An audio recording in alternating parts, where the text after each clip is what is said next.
Writer's Book! The Demasculinization of Men, How Leftist Ideologies Have Stripped Men of Their Roles as Husbands and Fathers by Conrad Riker, available now. I was at a coffee shop last week when I overheard two women complaining about their husband. One said, "He never talks about his feelings, it's so toxic." The other nodded and said, "Mine tried to fix the sink without Googling it first." The audacity. Meanwhile, their kids were glued to iPads watching some gender-neutral cartoon where the hero's superpower was asking for consent. This is the world feminism built a place where competence is arrogance, stoicism is pathology, and masculinity is treated like a defective app that needs constant updates. Let's talk about the cultural unwillingness to acknowledge deep psychological damage inflicted upon men. When a woman gets catcalled, it's a national crisis. When a man gets falsely accused of rape and loses his job, family, and reputation, well, men should have thought about that before existing. The stats don't lie. Men are 3.5 times more likely to die by suicide than women. Boys are 30% more likely to drop out of school. Yet, instead of addressing this, we get TED Talks about toxic masculinities from women who've never spent a night in a homeless shelter where 85% of the occupants are men. Here's a fun experiment. Next time you hear someone say, "Men have it so easy," ask them why 93% of workplace fatalities are men.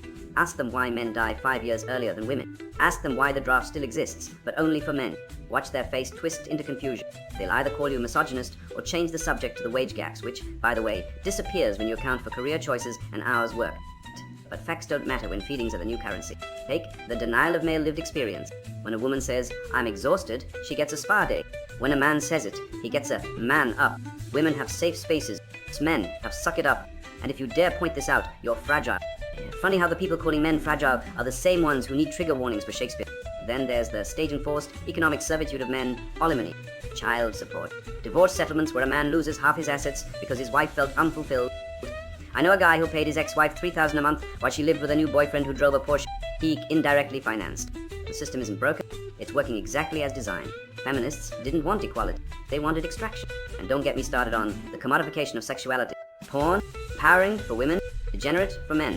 OnlyFans, financial independence for her, lonely loser for the guys paying her rent.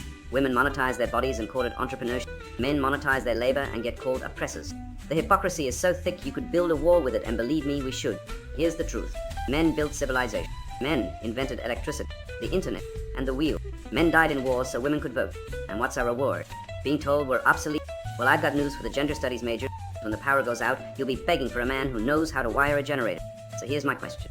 Are you done playing their game? Because the only way we win is by refusing to lose. Stop apologizing. Stop complying.